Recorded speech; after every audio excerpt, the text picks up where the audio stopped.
Bonjour. Excusez-moi, j'ai été coupé, j'ai changé de téléphone. Est-ce que vous êtes là?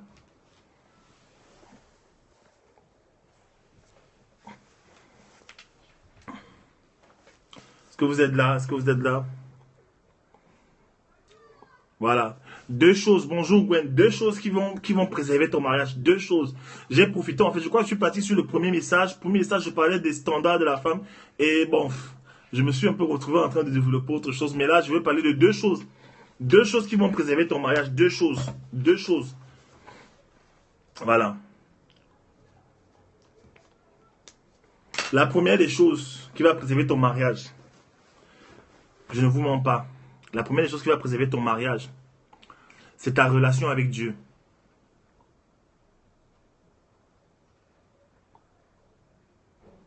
Voilà. La première des choses, moi je me base sur mon expérience. Hein. Ce n'est pas les choses que moi j'ai lues dans les livres. C'est les choses que j'ai vécues dans ma vie. Vous voyez? Les choses qui préservent mon mariage, qui font que mon mariage continue à être ce qu'il est, à être solide, à avancer. Deux choses. Première des choses que j'ai appris par la douleur. Première des choses qui va préserver ton mariage, c'est ta relation avec Dieu. Première des choses, ta relation avec Dieu. La relation avec Dieu. Parce qu'en fait, je me suis rendu compte que... vous m'entendez? Est-ce que les gens sont là en fait? Est-ce qu'on m'entend là? Est-ce qu'on m'entend? Voilà.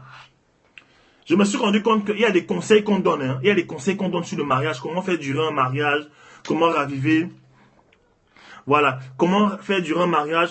Comment raviver la flamme. Comment mettre le feu. Comment repartir. D'accord. Ça c'est bien. Ça c'est très très bien ça. Mais je vous assure. Ce qui fait garder un mariage, c'est la relation que vous avez avec Dieu. Vous voyez? Le mariage c'est comme ça. Vous voyez? Le mariage, c'est ça. Je ne sais pas si vous voyez. Voici Dieu ici, Dieu en haut. Voici l'homme et la femme. Voilà. Bonjour. Voilà. Dieu est en haut, voici l'homme et la femme. En fait, Dieu est en haut de vous. Vous êtes comme ça.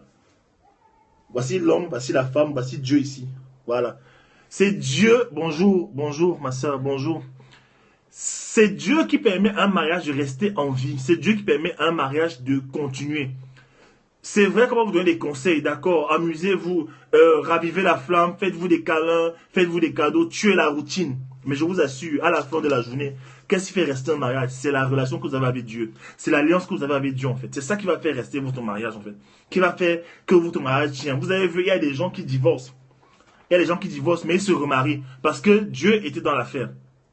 Dieu les remet ensemble parce que Dieu a une alliance avec eux en fait. C'est important la relation avec Dieu, l'adoration de Dieu. Je parle de ce que je fais. Je ne suis pas le plus grand adorateur du Seigneur, je ne suis pas le plus grand de la terre. Mais je sais une chose, c'est quoi? C'est que la vie d'adoration à Dieu, en fait, prends le temps. Amen. Prends le temps souvent avec ta femme. Toi qui vas te marier, ton futur conjoint, prenez le temps d'adorer le Seigneur. D'adorer Dieu en fait. Parce que quand vous adorez le Seigneur, qu'est-ce qui se passe? La grâce de Dieu, tout ce que Dieu a en lui, ensemble, voilà, ensemble, ça se descend sur vous en fait. Ça descend sur vous en fait. Et dès que la grâce de Dieu est sur vous, l'onction de Dieu, l'amour de Dieu, la paix de Dieu, voilà, dès que c'est sur vous là, je vous assure, le Seigneur commence à mettre à la lumière les choses qui ne vont pas et commence à arranger les choses qui ne vont pas. Parfois, tu es fâché contre ta femme, dans ton cœur. Parfois, tu es fâché contre ton mari dans ton cœur. Tu ne sais pas, tu ne te rends pas compte. Ou alors, il ne se rend pas compte. Pendant que vous allez prier ensemble, qu'est-ce qui va se passer? Dieu va commencer à dealer avec ton cœur. Il va te dire que laisse-la tranquille. Laisse-la tranquille. Ce n'est qu'un sexe faible. C'est ton aide semblable. Laisse ton mari tranquille. Et si tu laissais et si tu faisais comme si tu n'avais pas vu? Et si tu pardonnais juste?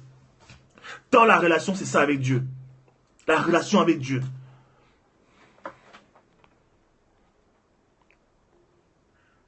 Voilà. Le Seigneur calme les tensions. Je vous ai dit une fois, je m'étais un peu la tête avec ma chérie. Et je suis sorti. Et j'étais là, voilà, j'étais fâché. Et j'entends le Saint-Esprit qui me dit, envoie un message à ta femme. Envoie-lui un message. Et tu lui dis, je t'aime. Tiens. Je lui ai dit oui. Elle m'a dit que oui, tu m'envoies le message comme ça. C'est oui, oui, tu me flattes, machin. Oui, machin. Oui, mais il faut d'abord qu'on mette tout à plat. J'ai envoyé le message. J'ai oublié, je suis rentré le soir. Elle avait fait des choses à manger, elle avait mis les trucs, elle avait mis les choses en... C'est-à-dire, c'était... Je disais, waouh. Mais c'est Dieu qui m'a parlé. Bonjour. Bonjour, coach. C'est Dieu qui m'a parlé. C'est Dieu qui m'a parlé. Quand Dieu est dans votre mariage, quand Dieu est l'invité principal dans votre mariage, le Seigneur arrange les choses qui ne vont pas. Hein? Même parfois des couples qui ont des problèmes sur le plan sexuel. On est sur Périscope. Les gens qui ont les couples, par exemple, qui ont des problèmes sur le plan sexuel, le Seigneur peut vous enseigner, le Seigneur peut vous montrer comment les choses se passent en fait. Je vous assure, le Seigneur va vous montrer. Il y a des couples comme ça qui souffrent, mais ils ne peuvent pas parler. Il y a des couples comme ça qui souffrent, ils ne peuvent pas parler. On va dire, oui, s'il veut dire au pasteur que oui, ça se passe sur le plan sexuel. On va dire que c'est charnel. Non, mon frère, le sexe là, c'est dans le mariage. C'est fait.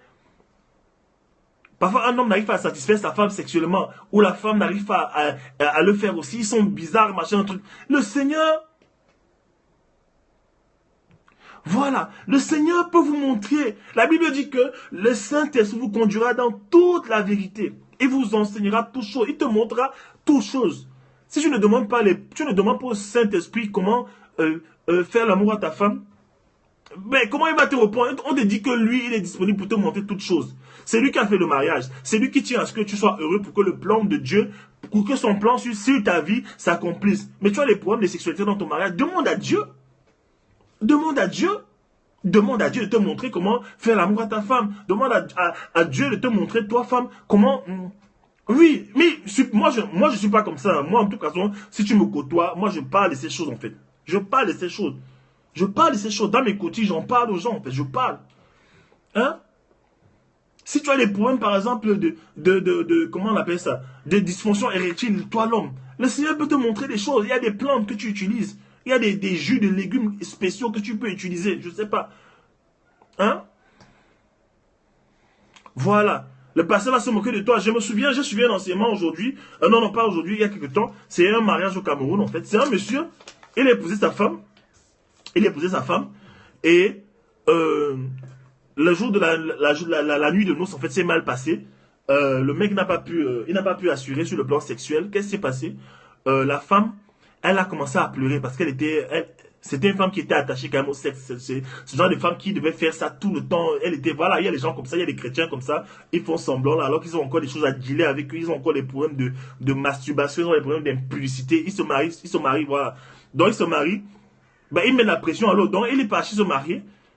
Il n'arrive pas à faire plaisir à la femme le jour de la nuit de noces. Elle s'est mise à pleurer. Elle a quitté d'art le même soir. Elle a quitté. Elle est partie maintenant en Espagne se marier. Et ce monsieur-là allait d'église en église, il pleure. Et tous les pasteurs qu'il allait voir sont moqués de lui. Donc c'est pas que les pasteurs. Voilà. Voilà. Le Seigneur te montre les choses. Le Seigneur te montre les choses. Dans ton couple, les choses ne vont pas. Il te montre. Dieu doit être le centre de ton mariage, en fait. Et pour que Dieu soit le centre de ton mariage, écoutez, pour que Dieu soit le centre de ton mariage, sors du péché. Si tu es marié et que tu trompes ta femme, si tu es marié et que tu trompes ton mari, sortez de là. Dieu n'est pas avec. Dieu va t'exposer un jour, en fait. Si tu es dans les choses là, Dieu va t'exposer, en fait. Dieu va mettre. Il y a des gens comme ça. Tu es marié, tu parles de Dieu tout le temps, mais tu vas encore fricoter les choses dehors. Tu vas faire les semblants dehors et les filles dehors. Le Seigneur n'est pas dans ça. Hein. Le Seigneur, quand il voit que tu es clair devant lui, tu marches selon ses voies, il arrange ton mariage. Il arrange ton mariage.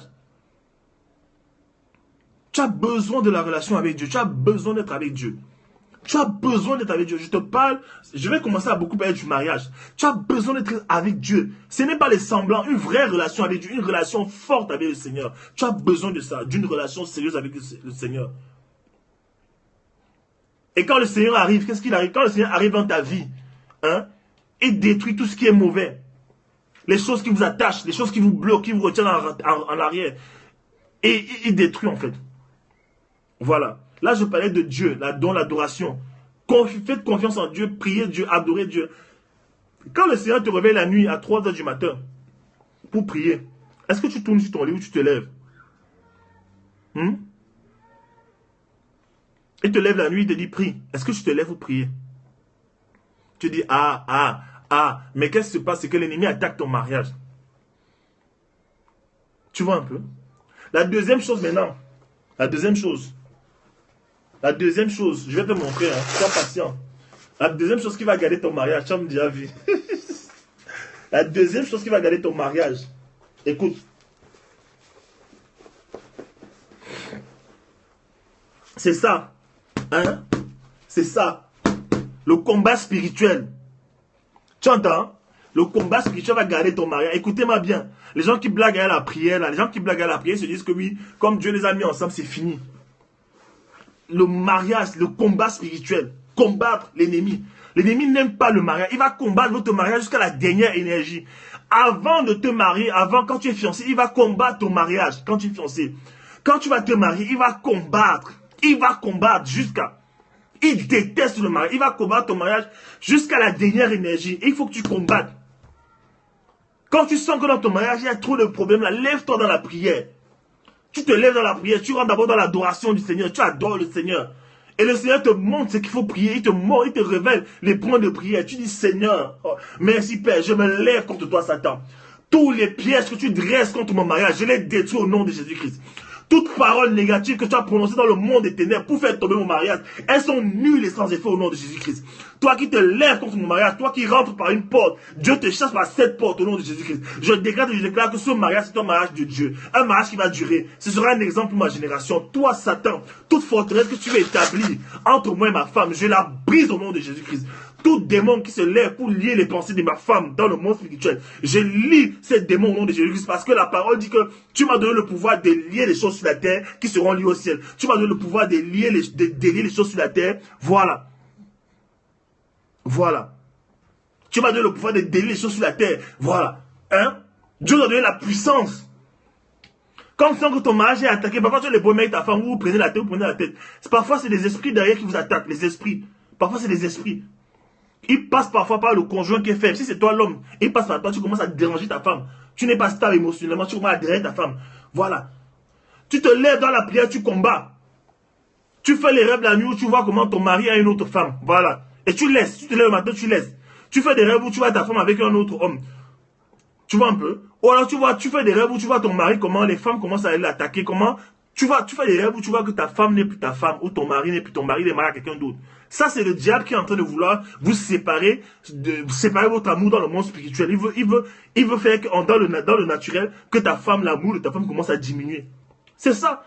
Tu fais un rêve où tu vois ton mari qui est marié à une autre femme. Tu vas voir que dans la réalité, là, c'est comme si son cœur veut s'éloigner de toi. Le diable veut retenir le cœur des gens dans le deuxième ciel. L'amour, là, il veut retenir. Tu vas te lever, tu pries. Voilà. Tu dis que je me lève maintenant contre toutes tes actions, Satan, contre toutes tes paroles, contre tous tes complots. Je déclare que ce mariage-là a été béni par Dieu. Et personne ne peut mourir ce que Dieu a béni. Personne ne peut séparer. La Bible dit que personne ne sépare ce que Dieu a uni. Tu pries avec ça. Et si tu sens que dans ton mariage, l'amour commence à diminuer, l'amour, parce que ça va arriver. Il y a des mariages où parfois, il y a des saisons comme ça, tu sens, ça diminue. La Bible dit que ce que tu veux, tu demandes à Dieu. Si c'est la sagesse qui manque, tu demandes à Dieu la sagesse. Si tu sens que l'amour finit, le vin finit, il n'y a plus trop de passion, tu dis Seigneur, tu m'as donné cette femme, Seigneur, tu m'as donné ce mari. Tu as dit qu'on allait vivre longtemps pour te servir, Seigneur. Voilà mon cœur qui s'assèche, Seigneur, remplis l'amour dans mon cœur. Mets toi-même l'amour. Tu dis, voici mon cœur, remplis l'amour, que j'aime mon mari, que j'aime ma femme, que je la trouve séduisante, que j'aime mon mari, je le trouve sexy, que je le trouve ça. Voilà, tu n'auras pas le temps d'aller regarder à côté. Tu dis ça, on fait ces choses, tu dis ça. Ça, ce n'est même pas les choses pratiques que je dis où l'homme doit faire attention à ce qu'il mange pour rester toujours sexy. La femme doit faire attention, prendre soin d'elle pour être toujours présentable. Ça, je ne parle pas de ça. Ça, c'est aussi important, j'en parlerai. Mais je dis qu'il y a une réalité spirituelle qui existe, mon frère. Tout le temps, tu fais des rêves bizarres. Hein? Tu fais des rêves bizarres. Tu es marié avec une autre femme. Amen. Tu fais des rêves bizarres, tu es marié à une autre femme, alors que tu connais ta femme. C'est quoi ça? Au début, je faisais ces rêves. En fait, le Seigneur me dit que zéro, c'est des attaques de l'ennemi qui a envie de te déconnecter émotionnellement de ta femme. Si on te déconnecte émotionnellement de ton mari, ta relation est déjà en train de finir. Parce que le mariage il est émotionnel. C'est deux âmes, les âmes. Émotion, ça vient de l'âme. C'est dans l'âme, émotion. Le diable veut faire quoi? Il veut vous déconnecter émotionnellement. Parfois, tu vas dans une maison, il y a deux personnes dans la maison, mais ils ne sont pas ensemble. Tu peux être dans la même maison que ta femme, mais tu n'es pas avec elle. Je suis désolé. Tu peux être dans la même maison avec ton mari, mais tu n'es pas avec lui. Vous êtes déconnecté émotionnellement. Vous n'êtes pas connecté. Vous êtes là physiquement dans la maison, mais spirituellement, vous êtes déjà déconnecté. Émotionnellement, c'est parti. Et le diable commence à vous séparer. Et c'est là maintenant qu'il ramène les gens du passé. Tu vas voir, toi, tu es un homme, tu vas marier ta femme, vous avez des problèmes, tu commences à penser à tes ex. Le diable agit à distance avec des pensées morbides, avec des pensées impures, des pensées diaboliques. Il t'envoie des pensées et tu vas commencer à penser à des ex. Tu dis que tiens, elle est où même là? Mon ex là, qu'est-ce qu'elle est devenue? Qu'est-ce que tu commences à chercher les ex? Tu commences à penser, il t'envoie des pensées. Tu dors la nuit alors que tu as des problèmes avec ta femme. Parce que quand tu dors la nuit et que tu as des problèmes avec ta femme, la Bible dit de ne pas se coucher sur la colère, sur ta colère. Que le soleil ne se couche pas sur ta colère. Donc tu dors la nuit et que tu as les problèmes avec ta femme, il y a une porte ouverte dans ta tête, il y a une porte ouverte en toi, il y a une porte ouverte. Et quand la porte est ouverte, le diable peut entrer tranquillement avec ses démons, avec ses mauvaises pensées. Tu es là, tu commences à penser à une ex qui était au lycée, qui avait un joli corps, tu commences à penser à elle. Hein? Mais je ne raconte pas quelque chose que j'ai lu dans les livres. Expérience vécue. Moi, c'est comme ça que je suis. Je suis un motivateur, je suis un coach de vie. Je suis un coach de vie, donc je parle de la vie. Je ne suis pas là pour lancer les versets. Voilà. Parfois, je parle, je dis les choses concrètes, en fait. Il va t'amener à un moment donné à, et vous allez voir que, voilà, dès que tu vas voir que dans ton couple, et toi, si tu n'es pas encore marié, sache que ça va t'arriver. Mais prépare-toi déjà avec l'enseignement, avec la parole, parce que la parole, en fait, te permet d'avoir une longueur d'avance, d'avoir une préparation, d'être un avant-gardiste, en fait. De savoir déjà ce qui va t'arriver, parce que le diable attaque tous les mariages. I don't care if you are Christian or not. Il va t'attaquer. Il va t'attaquer. Vous allez voir les chrétiens, les couples qui n'ont pas le Seigneur. Ils se séparent pour des erreurs bêtes. Le diable est venu détruire. Mais nous, on a le Saint-Esprit. On a le Saint-Esprit. Écoute ce que le Seigneur te dit. Tu dors la nuit, tu fais des rêves. Hein? Tu étais là, marié avec ta. Normalement, tu es marié. Tu te lèves le matin, c'est comme si tu n'étais pas marié. Parce que dans tes rêves, tu ne te souviens pas. Dans tes rêves, tu t'es marié à quelqu'un d'autre. Dans le monde spirituel. Dans tes rêves, tu t'es marié à quelqu'un d'autre. Lorsque tu te lèves le matin, c'est comme si ta femme, tu n'étais pas marié. Voilà. Même parfois, tu passes une bonne journée avec ta femme, vous allez au restaurant, vous faites un ciné ensemble, vous êtes tranquille, vous aimez. Le lendemain, là, attaque spirituelle. Pourquoi? Tu prends ta femme, vous sortez, vous faites des choses, vous habillez bien, vous êtes dans Paris, vous visitez Paris, vous faites des trucs, vous aimez, c'est le romantisme. Le lendemain matin, la même nuit même, attaque spirituelle. Pourquoi? Parce que le diable déteste ça. Il sait que si ta femme et toi vous êtes liés, vous allez faire les dégâts, je vous assure. Si un homme et une femme sont liés comme ça là, le diable ne peut rien faire dans leur vie. Le Seigneur va seulement avancer dans leur vie en fait. Pourquoi avant, quand tu étais dans le monde, tu sortais à n'importe qui, le diable t'encourageait? Pourquoi le jour où tu as encore la bonne personne pour toi, c'est là qu'il t'attaque? Pourquoi le diable te permettait de coucher de gauche à droite, de coucher avec des filles, de coucher avec des gars, sans penser à l'avenir? Il te laissait t'amuser, il t'amenait même les gens. Mais le jour où tu rencontres l'homme que Dieu a prévu pour toi, l'homme que Dieu a sélectionné pour toi depuis le ciel, l'homme que Dieu a managé, Dieu a préparé dans le secret pour toi, quand Dieu t'amène cet homme-là, pourquoi le diable t'empêche d'épouser cet homme? Pourquoi? Si tu veux connaître l'homme de ta vie, parfois, l'homme de ta vie, quand il arrive, le diable t'attaque sérieusement. Parce que c'est l'homme de la promesse pour ta vie. Mais quand tu avais la mauvaise personne, le diable t'encourage parce que c'est lui qui envoie la mauvaise personne. Écoute, un chrétien, un homme puissant que Dieu envoie, il a l'onction. Quand il arrive, le diable le sent. Le diable ressent les gens qui ont l'onction. Le diable ressent les gens qui sont puissants. Quand l'homme puissant arrive dans ta vie, ou la femme puissante arrive dans la vie, le diable commence à trembler. Qu'est-ce qu'il fait? Il envoie les gens aussi. J'ai fait une vidéo dessus, je dis que le diable se transforme en ange de lumière. Il envoie aussi les mauvaises personnes sur ta vie. Si tu aimes les gars qui ont 2 mètres, beaux gosses, hein, beaux gosses avec les pectoraux, les abdos, le diable va t'envoyer d'abord sa propre, mais corrompu à l'intérieur. Corrompu à l'intérieur. Il t'envoie un beau gars, mais corrompu. Il t'envoie un gars gentil, mais corrompu. Un gars patient, docile, mais corrompu. On appelle ça Mr. Wrong qui ressemble à Mr. Right. Le mauvais gars qui ressemble au bon gars. Le diable t'envoie ça, tu tombes dans le piège. Bam, c'est fini. Il faut avoir l'esprit de discernement. C'est pourquoi tu dois prendre ta vie de prière au sérieux. Il faut être quelqu'un de sérieux. Ne blague pas les choses spirituelles. On te dit d'être spirituel, je ne comprends pas. Les gens qui contrôlent ce monde-ci, les gens qui dominent le monde, c'est des spirituels. C'est les gens spirituels. Les gens spirituels, même s'ils sont pas avec Dieu, ils se bombardent spirituellement. Ils sont alerte, comme on dit alerte en anglais. Ils sont conscients des réalités spirituelles. Ils savent que le spirituel domine. Ils savent que pour avoir la victoire en plein jour, tu dois avoir la victoire en pleine nuit. Ils savent ça. Ils savent que pour dominer en plein jour, publiquement, il faut que tu domines d'abord spirituellement et dans le secret. C'est pour ça qu'ils se préparent. Ils vont souvent faire la sorcellerie. Ils se préparent chez les sorciers. Ils se mettent des choses bizarres sur le corps. Ils se blindent dans la tête. Ils se protègent pour être forts. Mais nous, on a reçu l'esprit de Dieu, l'esprit supérieur, l'esprit élevé, on a Dieu en nous. Quand on te demande de grandir spirituellement, tu penses qu'on blague. C'est pour ta propre survie. C'est pour ta propre survie. Dans ton mariage, il faut que tu combattes. Il faut combattre. Combattre. Parfois, ton enfant tombe malade. Tu ne sais pas ce qui se passe. L'ennemi. Combien de fois je suis allé sur le lit de ma fille, je mets les mains sur la tête de ma fille, je décrète et je déclare, avec la puissance que Dieu m'a donnée, toute maladie en toi maintenant, ma fille Gloria, sort au nom de Jésus-Christ. Je décrète et je déclare que toute fièvre qui veut se lever contre toi maintenant, toute semence de fièvre, soit désamorcée au nom de Jésus-Christ. Quand je fais ça, quelques temps après, elle se lève. Une fois ma femme était malade à la maison, une fois ma femme était malade. En 24, on devait rencontrer quelqu'un à qui on devait prêcher l'évangile. On devait passer du temps ensemble, on avait un message pour lui. Ma femme commence à avoir vers 16 heures, commence à avoir des migraines. Elle est triste, elle est couchée. J'ai dit non, c'est pas possible. J'ai dit non, pas de médicaments, non. Elle avait bu des médicaments, ça ne marchait pas. J'ai dit non, arrêtez ça, je connais, c'est spirituel. Je suis allé, j'ai pris l'huile d'onction. La Bible dit dans Ésaïe 10, 27 que l'onction, l'huile, la graisse détruit le joug. Hein? L'huile détruit le joug. Alors l'onction de Dieu maintenant que j'ai là, cette onction puissante va détruire le joug de la maladie dans le corps de ma femme. Au nom de Jésus-Christ. Ou c'est la Bible ou c'est pas la Bible. J'ai pris lui, j'ai mis sa tête, j'ai dit, je déclare maintenant que tu te lèves maintenant là, on sort aujourd'hui. Tu n'es pas malade au nom de Jésus. Maladie, toi qui veux prendre le corps de ma femme. Tu sors maintenant au nom de Jésus qui tu sors. Tu sors de son corps au nom de Jésus-Christ. Quelques temps après, je vois ma femme qui se lève, elle transpirait. Alors qu'elle avait froid, maintenant elle commence à transpirer, elle a très chaud, elle a chaud. Elle va prendre sa douche, on est parti. On a parlé à ce monsieur et Dieu a touché ce monsieur. Voilà. Une fois j'étais mal, j'étais triste. Je n'allais pas bien. J'étais couché. Ça c'est des exemples, je vous parle de ma vie. J'étais pas bien. J'étais mal émotionnellement.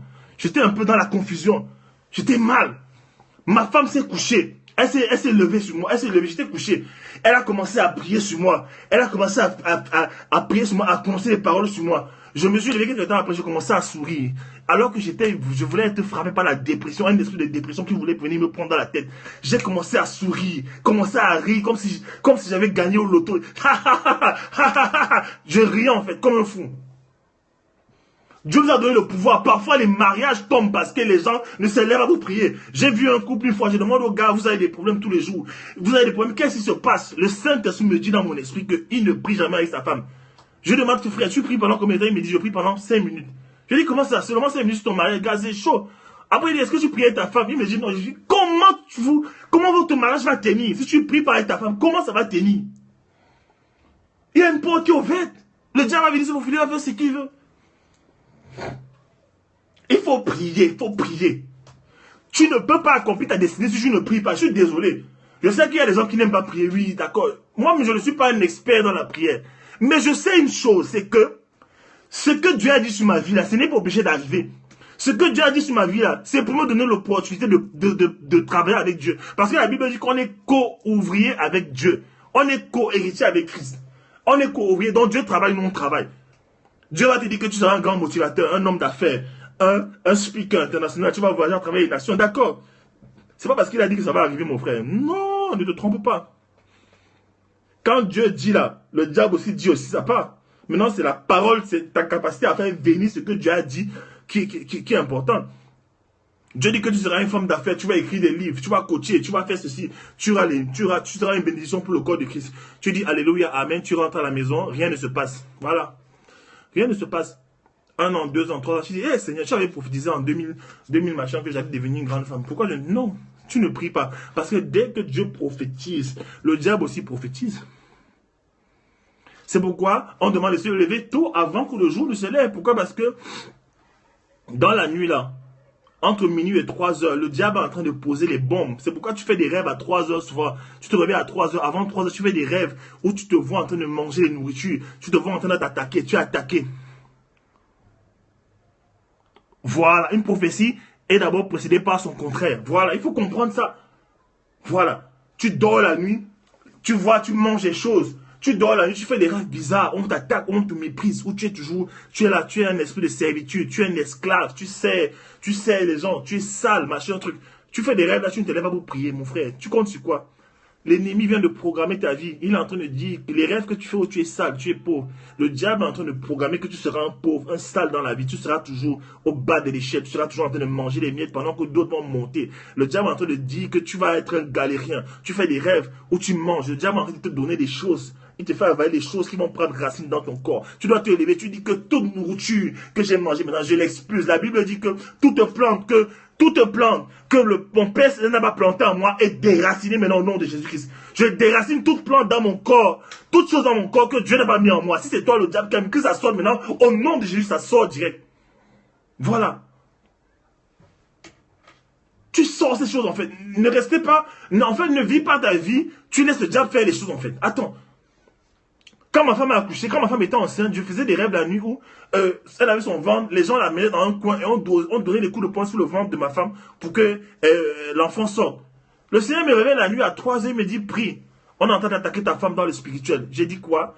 Au nom de Jésus-Christ. Il dit bien, tout esprit qui se lève pour toucher au ventre de ma femme, pour toucher à la semence de Dieu dans le corps de ma femme, pour toucher au fruit de mes enfants dans le corps de ma femme, je vous chasse au nom de Jésus-Christ. Je détruis vos racines, je vous désamorce, je vous désintègre par le feu du Saint-Esprit.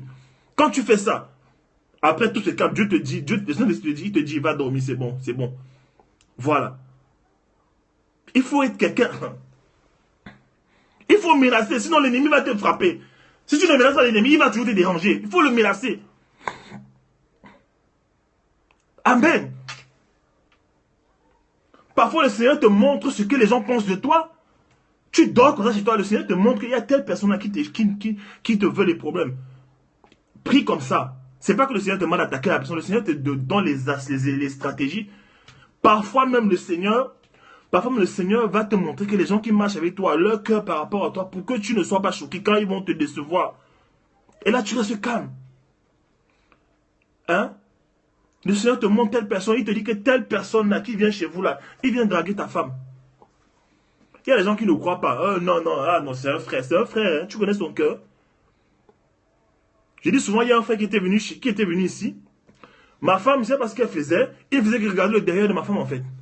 Il tourne la tête. Il sent, attends. Tu le verras, voilà.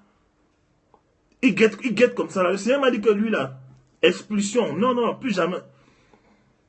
Voilà. Et un jour, Dieu me dit, appelle-le.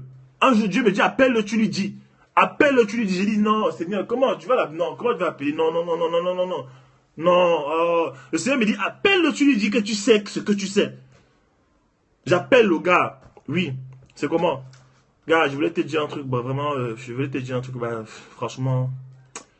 En fait, j'ai l'impression que le Seigneur m'a dit que, voilà, il y a un truc là, voilà, voilà. Et il fallait que bon, je prenne, voilà, parce que le gars commence à dire, ah, c'est tout ce que Dieu t'a montré sur moi, c'est tout ce que Dieu peut t'avoir montré sur moi, hein, ok, ok. Il commence à se fâcher. Et moi, je commence à avoir mal, je culpabilise parce que peut-être, je me dis, j'ai parlé avec ma chair. Je me dis, hey, tiens, je suis en train de faire une erreur grave.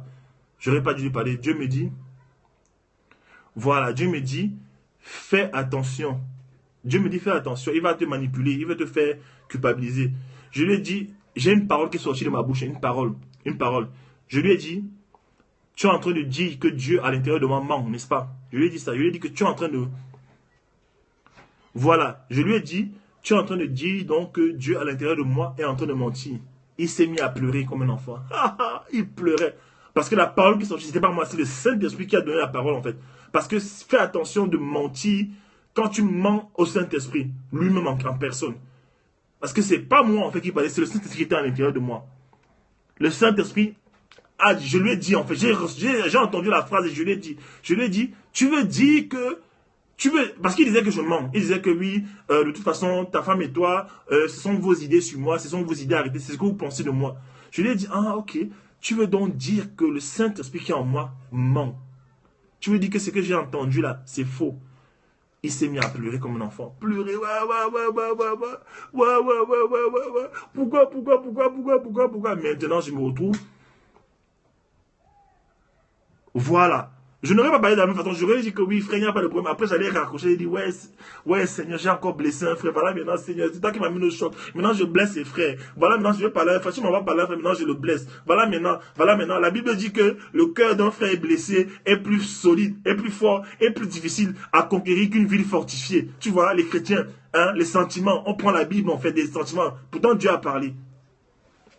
Si tu es une femme, Dieu te montre. Si tu es une femme, Dieu te montre qu'il y a une femme. Il y a une femme qui cherche ton mari, et que c'est une amie à toi, une chrétienne. Dieu te montre que la fille a des vues sur ton mari. N'aie pas pitié. N'aie pas pitié. Si tu sens que c'est Dieu qui t'a dit, commence à faire ton enquête. Et n'aie pas pitié. Parfois, le Seigneur nous prévient, mais c'est pour ça que le moi, la culture, la tradition, les pensées de la famille, là, doivent mourir en nous, en fait. Les habitudes de la famille doivent mourir pour que le Saint-Esprit puisse prendre toute sa place. Parfois, le Saint-Esprit va te demander de faire des choses folles. Écoute-moi bien, je ne suis pas religieux. Des choses folles. Que les gens ne comprennent pas, les choses folles. Les choses folles. Il va te demander de faire des choses folles. Si tu es trop respectueux, un mec de famille bien élevé, les aristocrates, non, nous dans notre famille on ne fait pas ça, non, on parle pas mal aux gens. Tu vas passer à côté de beaucoup de choses. Alors que le Seigneur est en train de vouloir te sauver.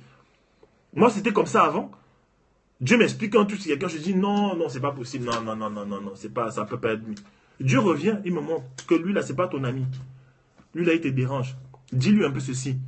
Quand je dis à la personne, explosion, bah, tu te prends pour qui, hein? Tu es d'abord faux type, hein? Tu te prends pour qui? Tu crois que tu as quoi? Tu n'as rien, tu es un pauvre type. La personne commence à m'insulter et dit, aïe! Donc le Seigneur avait raison. Le Seigneur m'avait montré, mais je ne croyais pas. Hein, tu te prends pour qui? Tu penses que tu es arrivé où? Tu te prends pour qui, hein? Tu as un peu d'argent, tu penses que tu es arrivé, hein? Machin, un truc, hein? Tu ne vaux rien. Tous les secrets de la personne sortent parce que le Seigneur t'a dit. En fait, le Seigneur donne des rémas. Même dans le mariage, il y a des moments où le Seigneur va te donner une phrase nette que tu dois dire à ta femme. Tu entends? Le Seigneur va te donner une phrase nette que tu dois dire à ta femme. Si toi tu es coach, si tu es coach de mariage, des relations, tu coaches sur le plan des relations. C'est pas facile parfois de... Tu es coach, voilà. Coach dans le domaine du potentiel, dans le domaine de la carrière, toute sa vocation. Le Saint-Esprit va parfois te révéler les choses, en fait, dans ton esprit, sur les gens.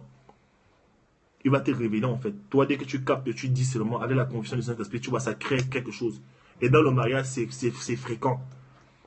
Parfois, tu veux parler à ta femme bizarrement, Dieu te dit, tais-toi là, ne lui dis pas. Non, reste calme. Non, ne dis pas. Tu restes calme. Mais si tu dis, ça crée des problèmes. Après, tu lui dis que, oh Seigneur, j'aurais dû comprendre. Oh là là, voilà. Parfois, tu vas aller quelque part. Tu vas aller quelque part. Ton corps est lourd. Tes pieds deviennent lourds. Ça pèse. Le Seigneur te dit ne pars pas. C'est Dieu qui te dit ne pars pas. S'il te plaît, ne pars pas. Il y a quelque chose qui va t'arriver là-bas. Où tu seras déçu. Tu t'en vas là-bas. Tu forces. Tu es déçu. Ne force jamais. Et le mariage, si tu apprends à marcher par l'esprit, ton mariage va... Peu importe les difficultés de ton mariage. Les mariages, c'est pas facile, même quand c'est Dieu qui vous bénit. Je l'ai dit au début. Mais si tu apprends à marcher par l'Esprit de Dieu, tu vas commencer à éviter les problèmes. Tu vas commencer à connaître la pensée de Dieu. Voilà. Chaque matin, voilà ce qui se passe. C'est que chaque matin, quand tu es dans la relation avec le Seigneur, chaque matin, Dieu te donne la feuille de route de la journée. Dieu te donne. Dieu va te dire, parfois même en début de semaine, il va te dire ce qu'il veut que tu fasses en cette saison. Voilà. Moi, j'ai commencé, je faisais la photo. Après, Dieu m'a amené dans d'autres choses. À chaque fois, je sens qu'il m'amène dans des dimensions différentes, en fait. Et toi, ta capacité à réussir dans ta vie ne dépend pas de tes connexions, de tes relations, mais ça dépend à ta capacité à obéir à ce que l'Esprit de Dieu, qui connaît où se trouvent tes trésors, tes richesses, ton élévation, il connaît où c'est ta capacité à obéir à ce guide. Le Saint-Esprit, c'est comme un guide, il t'amène là où tes choses, ton avenir est. Quand tu t'accroches au Saint-Esprit, quand tu fais du Saint-Esprit, comment dire ça? Ton tout. Moi, avant, je ne vous mens pas la vérité. Je ne vous mens pas.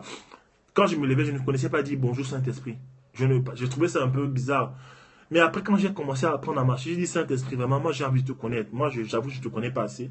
J'avoue que j'étais toujours pris comme une simple expérience, d'accord? Parfois, j'étais pris pour quelqu'un qui allait résoudre mes problèmes, tout ça. Mais Saint-Esprit, non, je veux me lever chaque jour et te saluer. Je veux savoir comment tu vas. Donc, je me lève le matin, je dis bonjour Saint-Esprit. Bonjour Saint-Esprit. Comment tu vas? Bonjour Saint-Esprit. Saint-Esprit, si tu n'arrives pas à prier, voici un secret. Si tu n'arrives pas à prier, voici ce que tu fais.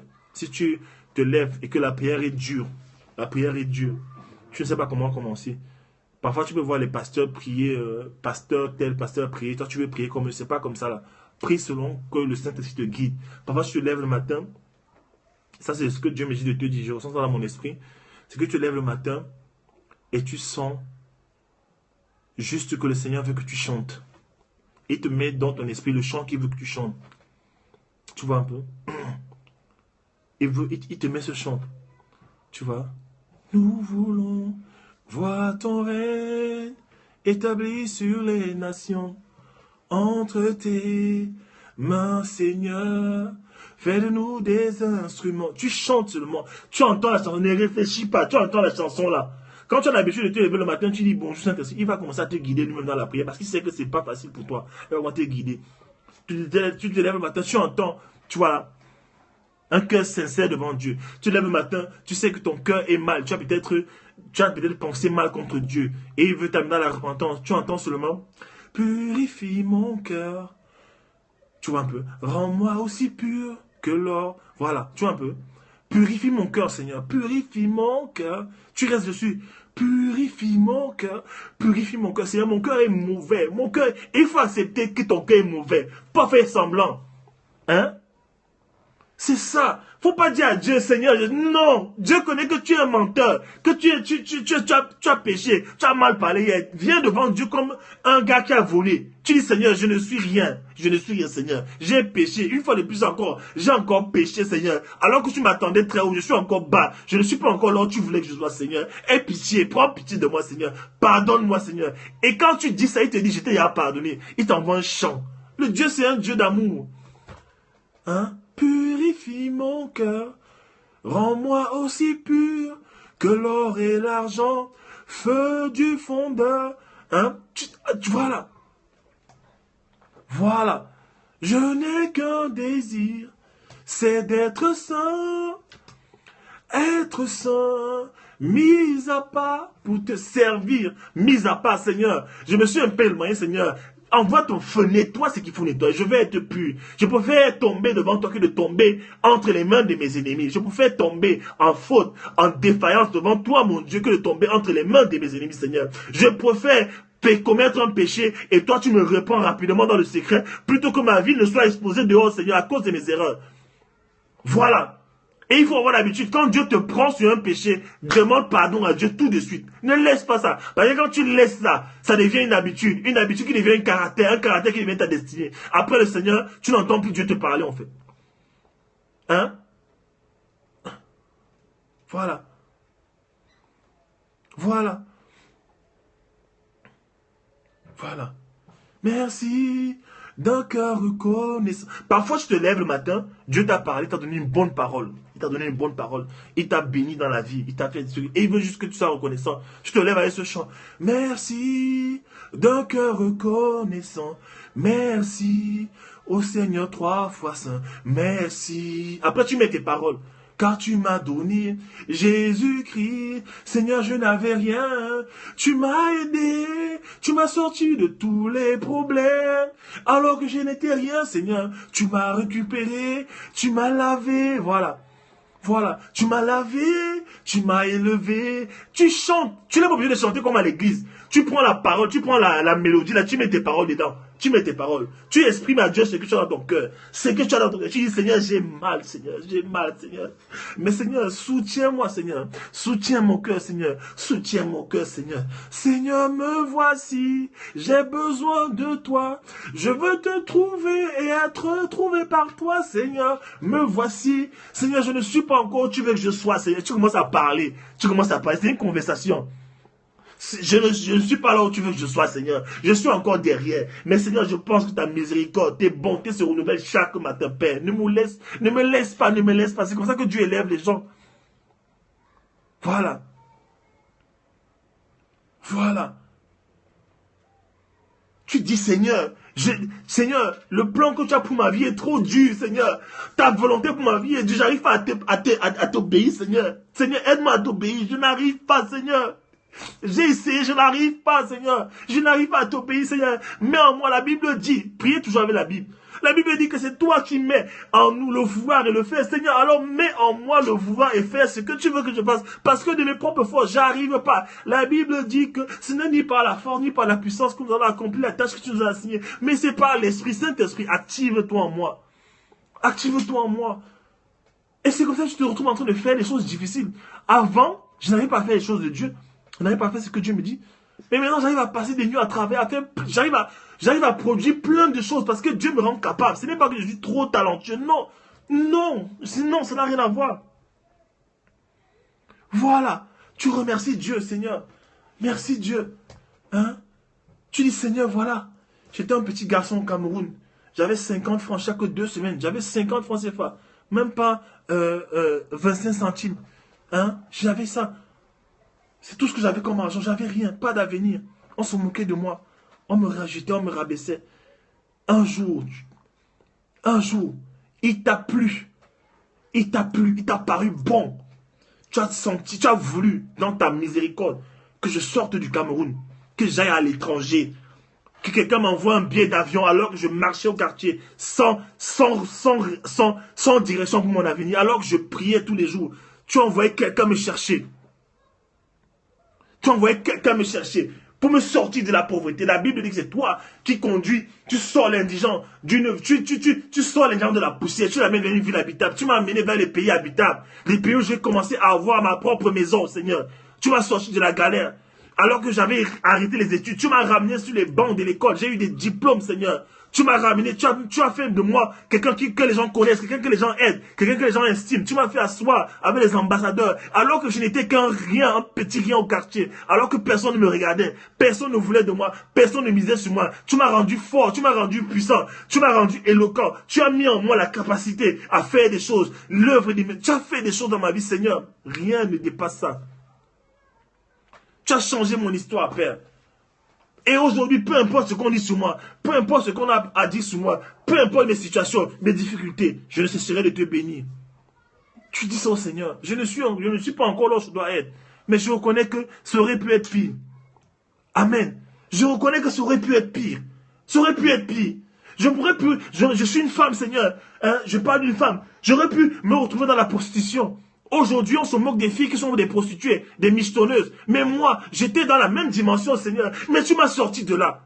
Tu m'as sorti de là. Alors que je couchais à gauche, à droite avec les garçons, Seigneur, tu m'as sorti de là. Tu m'as fait comprendre l'importance de rester pur. Seigneur, tu m'as purifié. Alors que j'avais un dossier compliqué. Les hommes parlaient de moi. On m'a accusé de ceci, d'être sorti de gauche à droite. Alors ça, tu as effacé mon dossier. Alors, voilà. Tu as effacé mon dossier. Tu m'as redonné une vie. Alors que je n'avais pas d'argent, tu m'as donné les idées d'entreprise. Tu m'as donné, hein? Tu m'as donné la capacité de parler plusieurs langues. Tu m'as donné la capacité de... Tu m'as donné, tu m'as. Tu dis ça à Dieu. Et ça suffit à Dieu. Parce que Dieu, tu vas donner quoi? Tu vas donner la voiture à Dieu. Tu vas donner quoi à Dieu?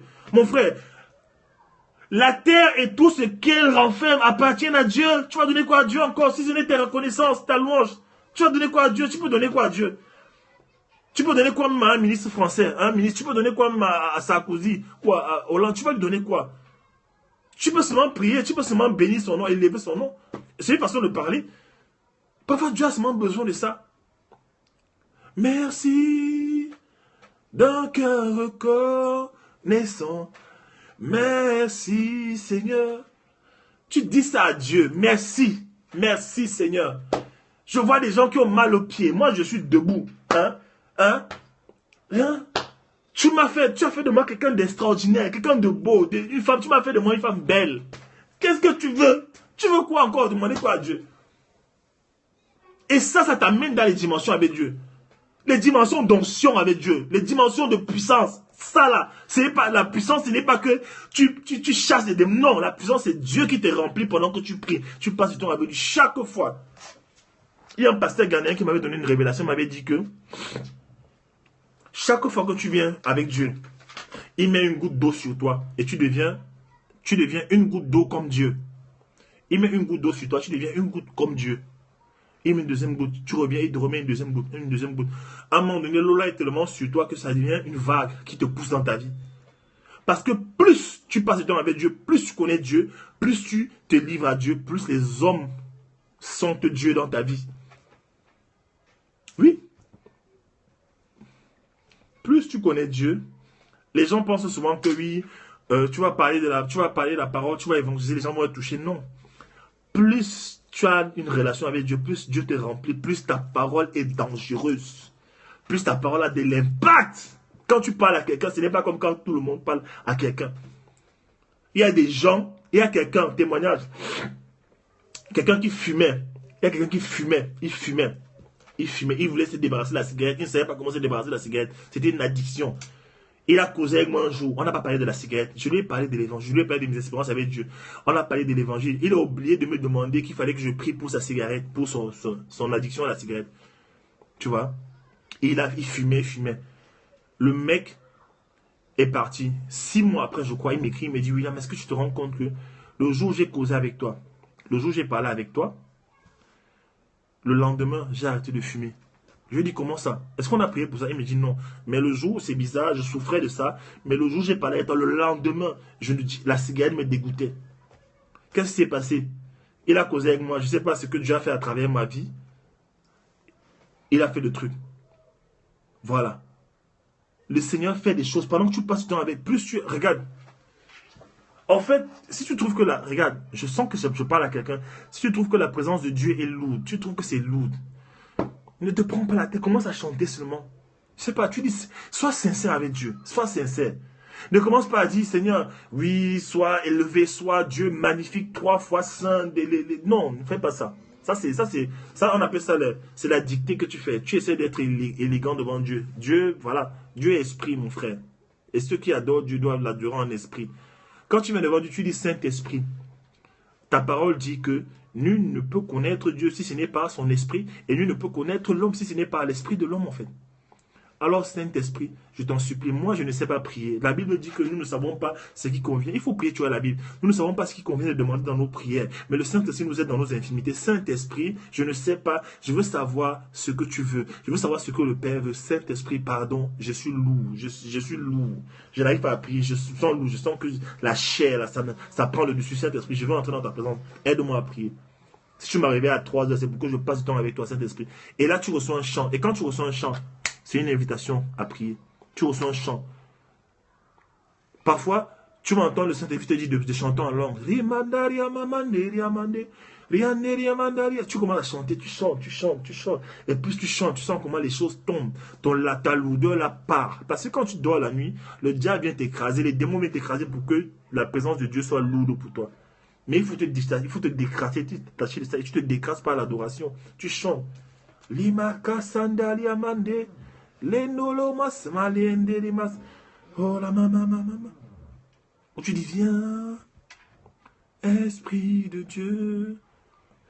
Viens, Esprit de Dieu. Seigneur, viens dans mon humble demeure.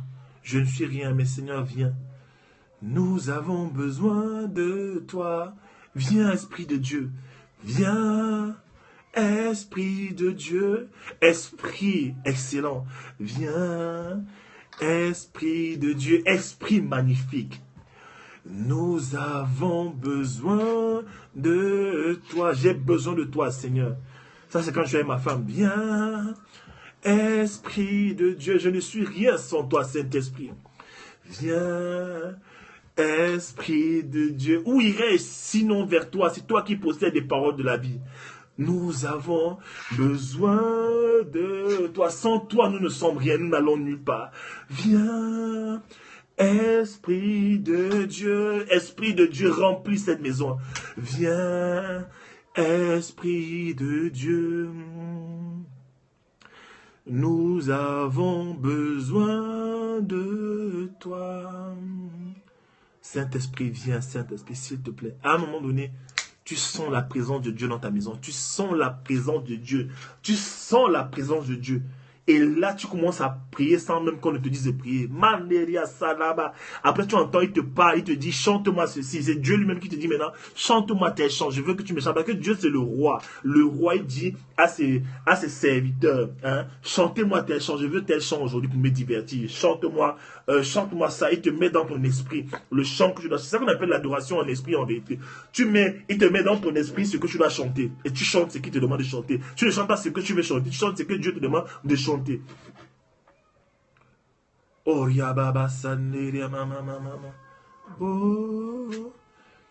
même si les océans se déchaînent. Je sais, je me souviens, parfois quand j'ai des attaques spirituelles, quand le Seigneur m'avait dit que là, tu vas passer par un moment d'attaque spirituelle, et je veux que tu passes à une autre étape, et l'ennemi va venir commencer à attaquer ton âme. Voilà, il commence à me préparer avec les chants.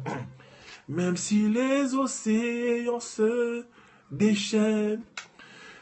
C'est quoi la parole encore? Rappelez-moi. Même si les océans te déchaînent, je suis tranquille, car tu es là. Et quand je ne connais pas les paroles, je chante en langue. Naranaria, René, Rosa, je les traverserai avec toi. Je suis tranquille, car tu es là. Tu vois, tu es tranquille. Et quand je chante comme ça, là, la paix s'installe en toi. Ça s'installe. Ça s'installe. Si c'est les factures qui te stressaient, les factures là attendent d'abord. Quand tu regardes les factures, elles tombent d'abord. Hein? Je suis tranquille, car tu es là. Voilà. Voilà. Gloire à eux. Gloire à l'agneau. Gloire à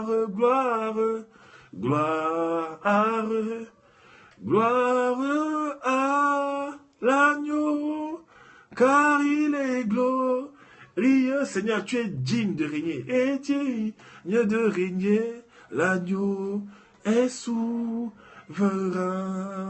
Nous élevons nos voix pour t'adorer. Parfois, tu vas entendre Dieu te demander de te coucher. Parfois, c'est ça.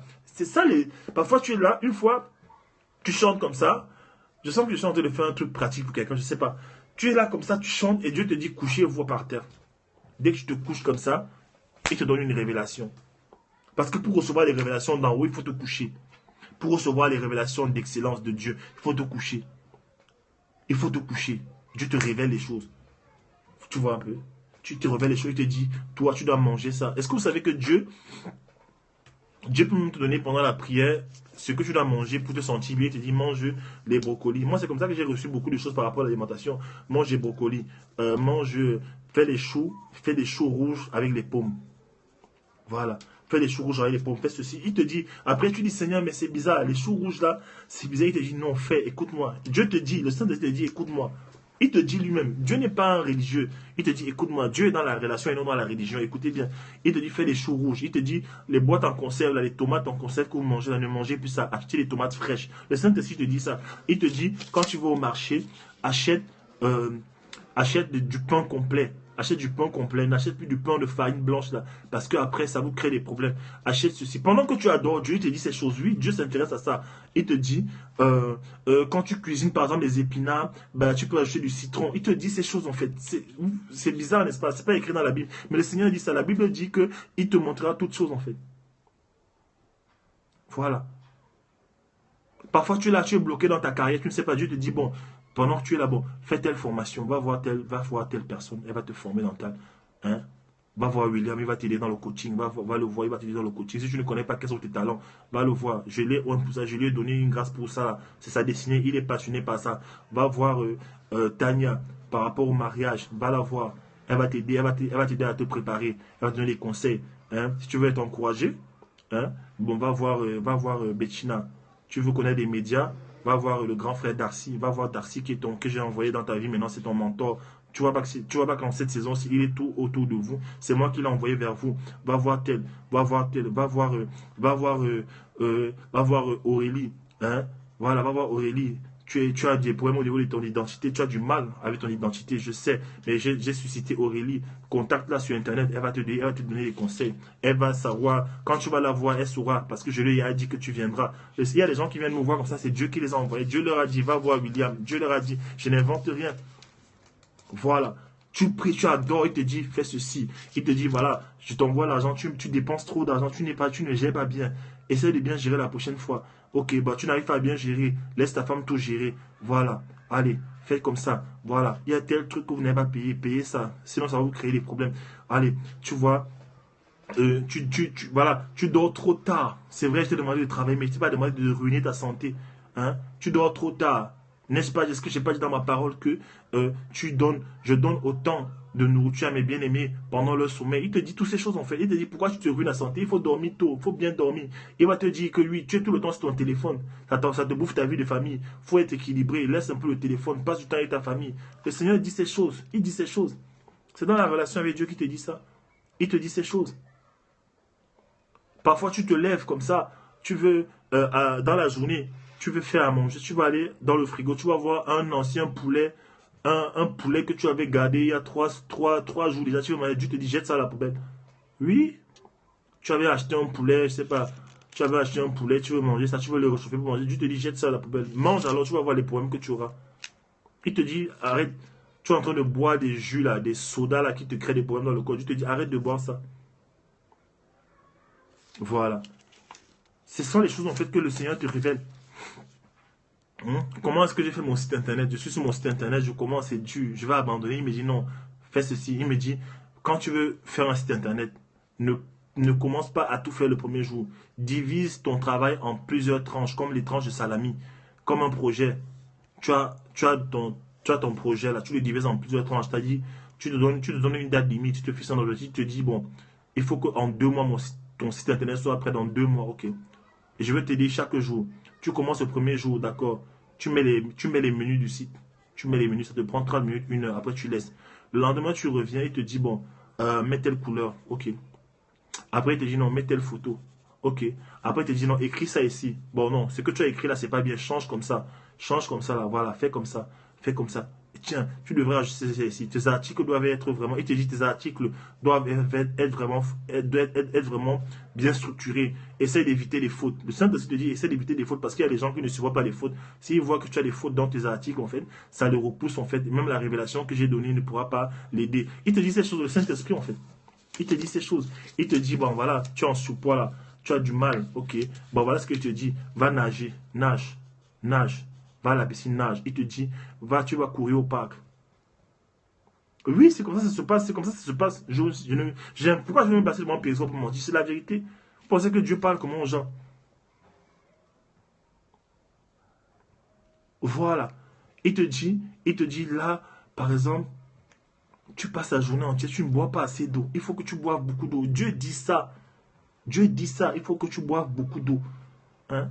Regarde, ça fait longtemps que tu n'as pas appelé ta tante là. Il y a ta tante là au Cameroun là. Ça fait 3 jours, tu vois pas que tu fais des rêves sur elle. Tu me fais rêver d'elle. C'est moi qui veux que tu l'appelles. Hein? Hein? Ces pensées là, tu vois ces pensées qui reviennent tout le temps là, c'est moi qui l'envoie ces pensées. Quand tu chasses ces pensées et qu'elles ne font que revenir, c'est moi qui te parle à travers les pensées qui reviennent. Hein? Je t'ai demandé d'appeler tel, ton cousin là. Tu l'as appelé il y a 2 ans, tu ne l'as plus jamais appelé alors que tu l'avais prêché. Tu l'as prêché la parole. Et maintenant, tu lui as donné la parole, il est venu à moi. Maintenant, tu ne l'entretiens pas, tu ne fais même pas un suivi. Rappelle-le, tu lui dis que tu penses à lui, que tu ne l'as pas oublié. Appelle ta cousine avec qui tu as des problèmes. Dis-lui vraiment, je suis désolé, je te demande pardon, je me suis comporté comme une insensée, vraiment, pardonne-moi. Et dès que tu vas lui dire ça, vous allez voir, elle va t'aimer et ça sera une preuve d'amour. Dès que tu fais ça, voilà. Dans mon quartier, une fois, le Seigneur dit à ma femme d'aller voir l'épicier, un épicier. C'est ce périscope en train de parler à quelqu'un. Ma femme, Dieu me demande d'aller voir un épicier. Demande à ma femme d'aller voir l'épicier arabe qui est dans notre quartier. Et de lui dire à l'épicier que il sait qu'il est un père bon. Il sait que cet épicier, c'est un père bon. C'est un mari exemplaire. C'est un père bon, il s'occupe bien de ses enfants. Mais le problème, c'est que Dieu est fâché contre lui parce qu'il trompe sa femme. Il trompe sa femme. Va parler. Comment est-ce que ma femme va aller lui dire ça? My God. Comment ma femme va aller lui dire ça? Ma femme a mis 2 mois pour aller lui dire. J'ai dit à ma femme que, allons, je te soutiens, je suis ton mari, je suis costaud, je vais aller. À chaque fois, il me dit que non, William, comment on va aller dire à un homme comme ça, là, qui trompe sa femme? Comment on va aller dire, comment on va aller le Seigneur? Et le Seigneur s'est arrêté, il ne parlait plus à ma femme. On prie ma femme, c'est sec, Dieu ne parle pas, c'est sec. À un moment donné, ma femme, ma chérie, tu sais quoi? Dieu t'a donné une instruction avant, tu n'as pas obéi. Comment tu veux que Dieu parle? Allons-y, allons voir le monsieur là. Et nous, on se disait que lui, qu'il allait se fâcher, que oui, vous êtes qui, vous prenez pour qui là, hein? C'est quoi ça? Vous voulez parler de ma vie, machin, truc. J'avais peur. On a prié, on a dit, Seigneur, nous, on ne veut pas aller parler. Toi, tu vas susciter quelqu'un d'autre pour aller parler à ce monsieur-là. Comment tu nous demandes d'aller révéler la vie de quelqu'un comme ça là? Pourquoi tu veux faire ça? Pourquoi? Non, non, non, non, non, non, non, non, non, non, non, non, non, non, non, Seigneur. On a discuté avec Dieu. On a discuté avec le Saint-Esprit. Mon frère, je ne sais pas ce qui s'est passé. Un jour, ma femme était, je ne sais pas où elle était, j'étais pas là. Elle était à la maison. Le Saint-Esprit l'a saisi. Elle est partie seulement, elle a pris son courage. Elle a dit au monsieur, monsieur, bonjour, excusez-moi, j'ai quelque chose à vous dire. Vous n'êtes pas obligé de me croire. Vous n'êtes pas obligé de me croire. Hein? Moi, je ne sais même pas pourquoi je vous dis ça. Moi, j'habite là-bas, moi, je n'ai pas de problèmes. Voilà, si ma femme vous raconte ça, vous allez rire, vous allez rire. Elle lui dit, je ne sais pas pourquoi je vous dis ça, mais moi, j'ai fait un rêve. Bon, vous, si le rêve ne vous parle pas, vous laissez, mais moi, j'ai pas de problème. Si le rêve ne vous parle pas, c'est comme ça que le don prophétique, Dieu veut développer le don prophétique chez certaines personnes de vous, mais vous n'avez peur de parler. Dieu te demande de parler, tu vas parler. Il te donne d'abord une parole, il te voit si tu es fidèle. Elle dit au monsieur, oui, moi le rêve que j'ai fait un rêve sur vous, mais moi je ne sais pas. Bon, parfois je fais souvent des rêves comme ça là, je fais souvent des rêves. Et ici, parfois ça arrive, parfois c'est des rêves. Mon mari et moi, bon, on fonctionne un peu dans tout ce qui est prophétique. Mais bon, je sais pas, je vais vous dire quelque chose. Si ça ne vous parle pas, bon, tant pis, on n'a pas de problème. Ma femme, elle avait peur. Et Dieu a profité quand j'étais pas là. Dieu est fort, hein. Il a profité parce qu'il savait que j'allais bloquer. J'allais dire que zéro. On part ensemble. Il savait que j'allais bloquer et que j'allais changer le message. Peut-être si je partais, j'allais dire au monsieur que non, mais écoutez, bon, c'est comme si on a fait des. Bon, il n'y a pas de problème. J'allais tout gâter. Il savait que j'allais gâter. Il savait que j'allais gâter. Ma femme me dit que Dieu m'a dit que vous êtes. Voilà. Et vous savez, Dieu est pédagogue. Écoutez, ça c'est une révélation que je vous donne.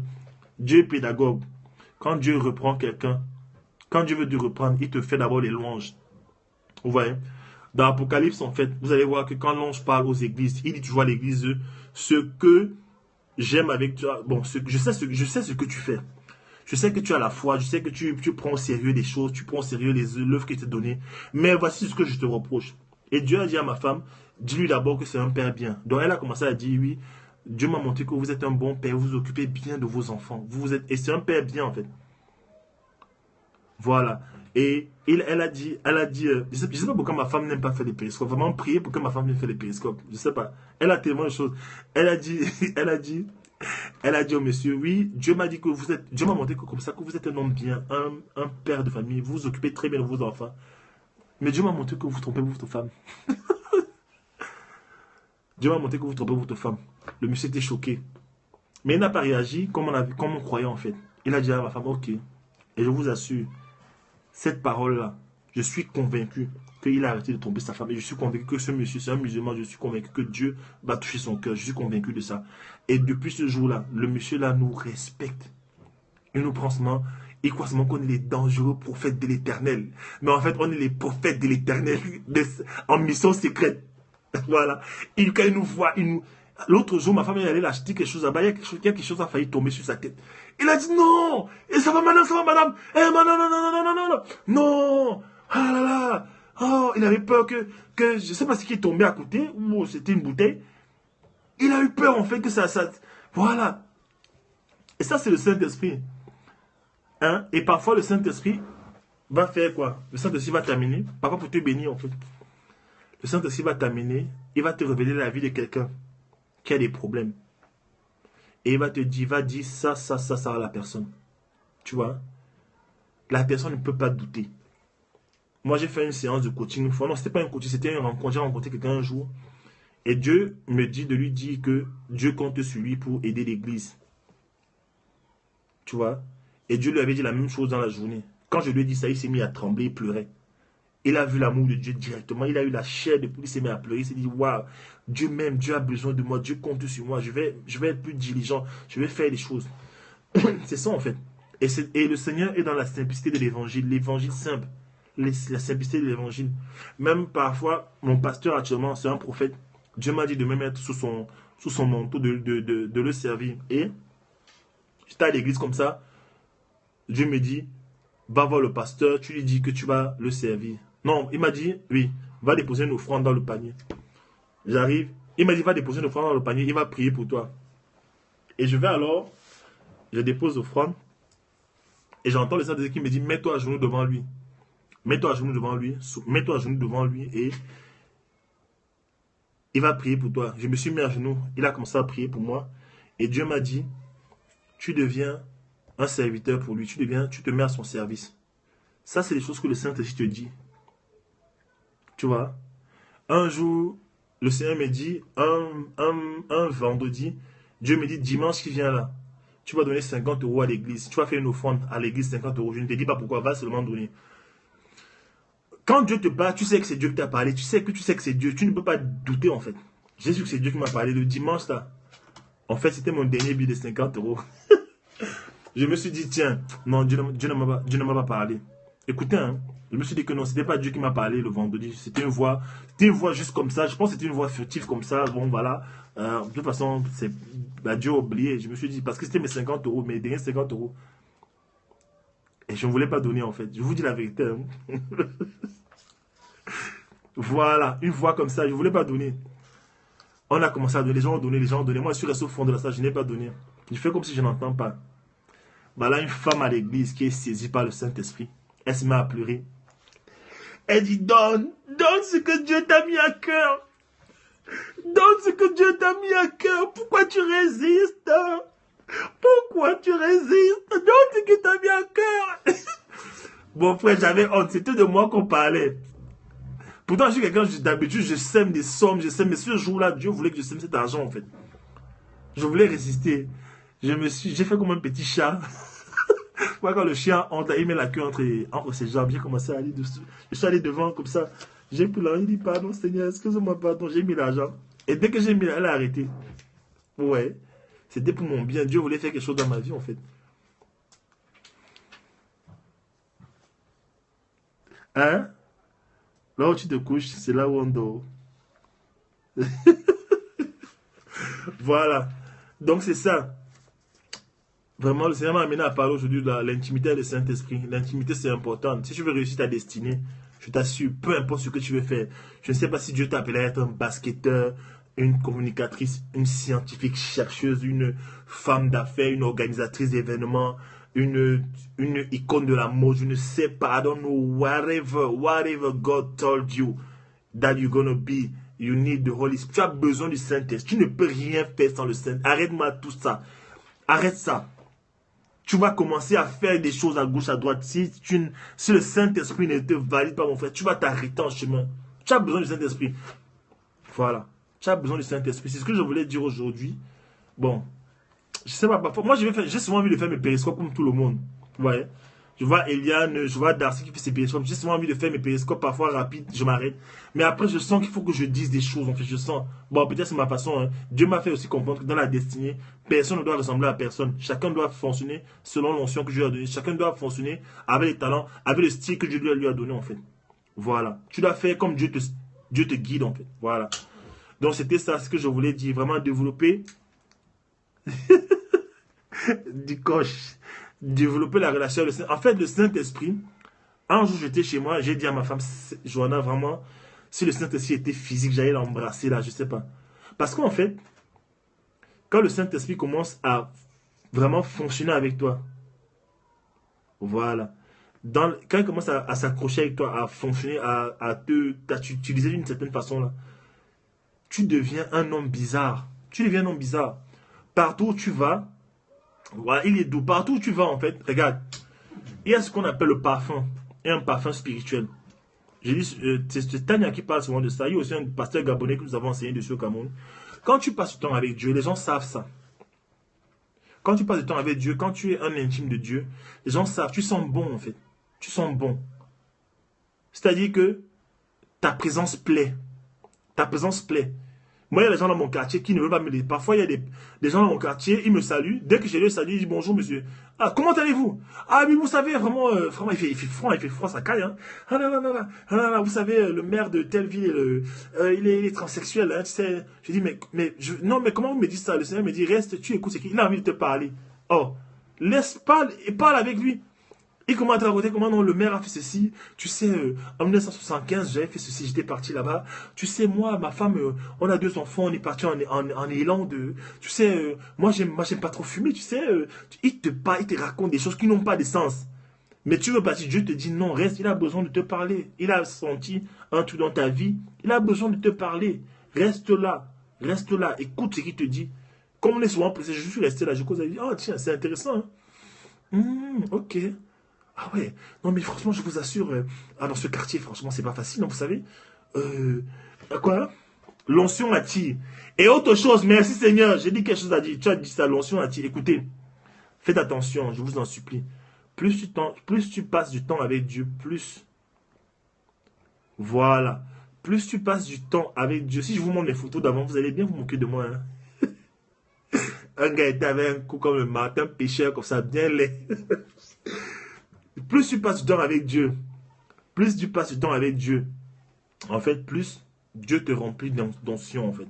Et plus les gens te voient. Voilà, plus tu passes du temps avec Dieu, en fait, l'onction que tu as dans ta vie commence à attirer les gens. Même le sexe opposé, faites attention, je vous en supplie, faites attention. Faites attention, même le sexe opposé. Même le sexe opposé, surtout. Il y a les hommes, parfois, toi, tu es un homme, les hommes vont vouloir être avec toi, ils vont vouloir être avec toi parce que non, ils sentent que la présence de Dieu est là, tu les bénis, Dieu les bénit à travers ta vie. Mais il y a les femmes qui peuvent tomber amoureuses de toi en fait.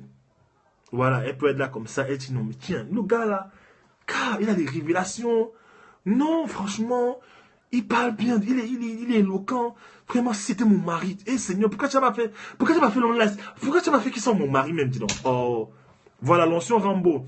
Oh, Hormis Stormatian avait dit que elle avait dit ceci dans son livre The Power of a Praying Husband. Elle avait dit que plus ton mari passe du temps dans la présence de Dieu, plus il devient beau. Voilà. Et même pour la femme, elle devient belle en fait. Ça rend beau. Donc en fait, il y a les gens qui vont te voir. Bah voilà, qui veut causer avec toi. Je suis allé une fois, je crois que c'était pas dans une cabine, c'était quelque part dans... Je sais pas ce que je devais acheter dans une boutique dans mon quartier. Je suis arrivé là-bas, il y a une femme qui était à côté de moi. Elle me regardait, elle me sourit. Elle me fait des yeux. Elle essaie de me parler. Je me dis, bon, tiens, je vais pas lui parler. Je fais comme si je ne la vois pas. Elle se rapproche. Elle commence à me poser des questions. Mais en fait, elle se disait qu'en me posant toutes ces questions, en fait, en se rapprochant de moi, j'allais saisir la pêche. Tu vois? Voilà. Voilà, c'est ça, Anna. Quand tu es appelé à être en public, en fait, Dieu te nettoie parce que la Bible dit que l'homme juge à l'apparence. Si tu as une apparence bizarre et les gens non, voilà. Donc, en fait, j'ai fui. Elle pensait que j'allais peut-être foncer sur elle, profiter de la pêche qu'elle m'a attendue. J'ai dit non, non. Moi, je suis un homme marié. Moi, j'ai peur de Dieu. Des histoires, des machins là, des copinages, ça c'était avant. Ça c'était avant là. On essayait un peu de jongler à gauche, à droite là. On faisait des bises à gauche, à droite. Non, non, maintenant c'est fini. Je fuis. Voilà, tu fuis. Parce que le Saint-Esprit est en toi. Tu vas vouloir t'amuser alors que le Saint-Esprit est en toi. Il te voit. Il te dit, tu vas où là? Voilà. Donc le Seigneur, ça, il te nettoie, en fait. Il te nettoie. Et il te nettoie même. Et tu vas voir que le Seigneur, à un moment donné, voilà. À un moment donné, quand je regarde mes photos avant, je me suis rendu compte que, inconsciemment, c'est que le Seigneur va te pousser à t'habiller par rapport à là où il t'amène, en fait. Vous allez vous rendre compte, hein. Il va t'amener maintenant à te comporter. Dieu va, à la saison, même parfois, même la saison du mariage. Quand la saison du mariage arrive, tu sens que tu as besoin de te responsabiliser un peu. Tu sens que tu as besoin d'être un peu plus frais, un peu plus élégant, un peu plus, je sais pas. Toi, la femme, tu sens que tu as besoin encore d'aller un peu plus profond dans tes soins. Tu as besoin d'aller, parce que Dieu te prépare quelqu'un, en fait. Parce que l'homme juge à l'apparence. Dieu peut t'envoyer un homme qui est bien pour toi, mais s'il vient trouver un packaging bizarre, il risque de dire à Dieu, mais Seigneur, j'ai dit, c'est comment, tu es sûr que c'est... Voilà. Voilà. Dieu, tu vas te rendre compte que, en fonction de là où Dieu t'amène, en fait, il va commencer à te pousser à t'habiller d'une certaine façon, à te comporter de cette façon, à lire certaines choses, à entendre des choses, à dire certaines choses. Il va même t'amener, Dieu va même t'amener autre chose, voilà. Dieu va même t'amener des gens à qui tu vas vouloir t'identifier. C'est pas qu'ils vont devenir ton idole. Il va t'amener des femmes. Il va te faire voir tout le temps une femme qui a un certain style, qui est raffinée. Il va te dire, Il va pas te forcer, mais il va te faire comprendre que tu as besoin d'être un peu comme, tu as besoin de t'inspirer un peu d'elle. Tu vois un peu? Tu vas voir qu'à un moment donné, tu as envie de t'habiller un peu comme un tel type d'homme, en fait. Ce n'est pas que tu imites, c'est que tu puises de l'autre et tu fais ta touche personnelle, en fait. Tu sens que, ben voilà, moi je sais qu'un temps, Dieu m'a dit de ne plus sortir de chez moi, de toujours sortir bien habillé. Dieu me l'a dit, en fait. Dieu me l'a dit clairement. J'ai entendu la voix, il m'a dit, habille-toi toujours bien quand tu sors. Pourquoi? Parce qu'il sait que je suis susceptible de faire des rencontres. Et je suis susceptible de rencontrer quelqu'un qui me connaît, peut-être sur Facebook, sur Twitter, sur quelque chose comme ça. Et je peux peut-être parler, donner une parole, je sais pas. Mais si quelqu'un me voit sur les réseaux sociaux avec des belles photos, voilà, comme en plus je suis photographe, je sais faire des photos, il me voit avec des belles photos, machin. Et quand il me voit en physique, je suis là avec un vieux jean à la défense, avec un vieux t-shirt là, une vieille veste là que j'ai, voilà, avec laquelle je cours, je fais du sport. Il me voit avec, il va dire, tiens, voilà. Il va dire, tiens. Non, c'est le Seigneur qui permet ça, parce que la Bible dit que Dieu juge selon, il juge au cœur, mais l'homme juge selon l'apparence. Donc Dieu a parfois besoin que tu travailles ton apparence, ta façon d'être. Parce qu'il y a des gens qui ne t'accepteront pas. Il y a des gens qui ne t'accepteront pas tant que tu n'es pas habillé d'une certaine façon. Tu vas aller voir les gens dans le milieu de la mode. Tu vas aller prêcher l'évangile dans le milieu de la mode. Si tu n'es pas raffiné, on ne t'accepte pas. Il y a des codes. Les gens que Dieu amène à travailler dans la mode, vous allez voir. J'ai vu, je ne sais pas si j'ai vu la fille du pasteur Yves Castanou. On a mis sur Facebook, je crois. Et elle travaille dans le domaine de la mode, en fait, je crois. Et elle a une façon d'être, en fait. Elle a une façon d'être, tu vois un peu. Le Seigneur veut qu'on rentre dans... Voilà, la nièce, voilà, la nièce, voilà, la nièce. Ben, j'ai vu que dans le domaine, en fait, elle est dans un domaine, en fait, voilà. Si je t'amène à causer avec des marketeurs ou des, je sais pas, des marketeurs ou des designers, il va falloir que tu t'habilles comme un designer, en fait. Tu vas sentir qu'il faut t'habiller peut-être avec des lunettes un peu, voilà. Si tu mets des lunettes, tu vas peut-être sentir qu'il faut que tu aies peut-être, je sais pas, des montres, une façon d'être, des petits pulls ouverts, je sais pas. Ne soyons pas religieux, ne soyons pas religieux. Arrêtons les trucs de dire que quand un frère s'habille bien, il est dans la chair. Non. Moi, voilà, je suis pas dans la chair, je fais l'effort, voilà. Voilà, et Dieu va même pouvoir, voilà. Dieu va pouvoir, que même, voilà, j'ai un frère, tonton Steve, si tu vois cette vidéo, big up à toi, il m'offre des costumes, en fait. Il m'offre des costumes, alors que je suis là, je cherche les costumes, j'ai dit, mais Seigneur, Seigneur, il m'a offert 2 costumes. Voilà, Dieu lui met à cœur, donne-lui un costume. Tu vois? Voilà. Parce qu'il sait que moi, je fais 2 mètres. Et pour trouver mes costumes en France, c'est compliqué. Il faut que je... Voilà. L'autre jour, j'avais les soldes. Je suis allé prendre un costume là-bas, mais c'était juste la veste. Le pantalon c'était court. Ça m'arrivait au tibia. Au tibia. Mais il n'y a que la veste qui me suffisait. Donc, j'ai pris la veste. J'ai mis ça à la maison. Je me dis, le jour où je vais trouver le pantalon, je peux mettre ça avec un petit jean. Ça veut dire que quand je viens te parler, voilà. J'ai une petite veste avec une petite chemise. Je suis quand même propre. Quand je te parle, tu ne t'attardes pas sur mes habits. Parce que tu sais que là, je suis propre. Donc, je peux parler maintenant de Jésus tranquillement. Tu vois un peu, tranquillement. Mais si je viens là comme ça avec les cheveux bizarres, les trucs, voilà, tu vas dire que, ah, lui il parle de quoi? Ça, c'est des choses simples en fait. Donc, c'est ça. Voilà. Et le Saint-Esprit est dans toutes ces choses. Le Saint-Esprit est dans toutes ces choses. Je vous ai dit, le Saint-Esprit est dans la sexualité. Il peut t'apprendre la sexualité avec ta femme. Si tu as des problèmes à ce niveau, le Saint-Esprit. Si tu as peur de demander, tu as peur de dire aux gens que ça ne va pas, tu as peur de dire au pasteur Jacques, ou au pasteur, je ne sais pas, tel Yvan, pasteur tel ou pasteur, je ne sais pas, que oui, sur le plan sexuel, ça ne va pas. Non, demande au Saint-Esprit. Saint-Esprit, aide-moi. Je ne t'ai pas demandé d'aller regarder des revues pornographiques bizarres pour t'inspirer, parce que là-bas, tu vas aller ramasser les démons là-bas que tu ne voulais pas. Demande au Saint-Esprit qui a créé la sexualité. Demande au Saint-Esprit de te montrer comment toucher ta femme, quel endroit toucher sur ta femme, comment faire, comment, voilà, qui te montre. Et il va te dire, non, touche là ici. Fais comme ça. Le Saint-Esprit fait ces choses. C'est parce qu'on prend ces sujets-là. Ces sujets-là sont trop tabous à l'église. Les gens ne parlent pas. Et les couples ont des problèmes de sexualité. Les couples ont des problèmes, en fait. Les couples ont ces problèmes, en fait.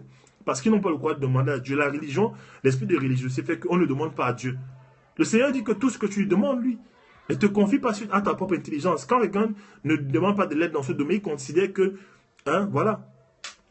Voilà. Il considère qu'il connaît déjà tout. Non, le Saint-Esprit explique tout. Voilà, c'est ce que j'avais à dire. Vraiment, mes sœurs, soyez bénis. Je sens que c'est bon. Oh là là, la grande sœur Mélina, elle vient en retard. Non, elle n'est pas venue en retard. Donc voilà. Moi, c'est ma petite expérience que j'avais de Saint-Esprit. Je ne suis pas je ne suis pas le chrétien qui le connaît le mieux. Je ne suis pas le chrétien qui le connaît le plus, mais c'est ma petite expérience avec. Bonsoir, grande sœur. C'est ma petite expérience avec le Saint-Esprit, en fait, ma petite expérience avec lui. C'est ce que j'ai appris depuis, ça va faire 9 ans que je suis chrétien. C'est ce que j'ai appris avec lui, quoi. Voilà, merci, grande sœur. Voilà. Voilà. Tout dépend du Saint-Esprit. Tout dépend, tout c'est lui qui te montre. Même quand ta femme se sent mal. Moi, avant, je vous ai dit, je ne connaissais pas les émotions de ma femme. Je ne savais pas que les émotions de la femme, parfois ça vient, ça monte, ça descend, parfois c'est compliqué. Et parfois ce n'est pas que tu vas prêcher la parole. Parfois la femme n'a pas besoin que tu lui prêches la parole. La femme a juste besoin que tu l'écoutes. Et moi je voulais toujours résoudre les problèmes. Je me dis, tiens, tu es fâché, bon c'est quoi le problème? Il te manque ça, il faut ça, c'est quoi le truc? J'essaie de trouver des solutions. Alors qu'elle a juste besoin que je rentre dans sa souffrance. En fait, pas sa souffrance, mais dans ce moment émotionnel-là, il fallait que je la comprenne, que je rentre dans ça. Je dis, ah ouais, je comprends. Voilà, vraiment, ça va aller, ma chérie. Allez, viens, tout va bien aller. Mais ça, je ne comprenais pas. Ben, tu dois comprendre ça en fait, en tant que mari. Mais ça, c'est le Saint-Esprit qui te dit. Il te dit que non, là. Ne lui donne pas les solutions. Écoute-la tout simplement. Écoute-la. Elle va te dire ça. Voilà. Merci. Allez, portez-vous bien. Si vous avez des questions, vite fait. Si vous avez des questions, ben, je réponds. Sinon, à un prochain périscope. Je ressens vraiment, je sais pas, quand je fais périscope, je ressens beaucoup que je suis amené à parler de, des choses du Saint-Esprit, ces choses en fait sur la prophétie, des choses sur la destinée. Je ressens ça. Parfois, je bloque en fait. Parce que bon, mais je ressens ça en fait. Je ressens ça. Le prochain, c'est. Là, on est samedi. Je risque de faire un prochain, pas lundi, non. D'ici mardi. Mardi. Amen, amen. Amen. Soyez bénis, vraiment. Soyez bénis. Vraiment, maintenez votre relation avec le Saint-Esprit. Tout ce que tu veux faire, demande au Saint-Esprit. Si tu n'arrives pas à obéir à Dieu, demande au Saint-Esprit de mettre en toi la capacité d'obéir. Demande à du Saint-Esprit, Saint-Esprit, mets dans mes mains la capacité d'obéir. Je veux obéir. Si Dieu voit que tu es sincère, il va t'aider. Voilà.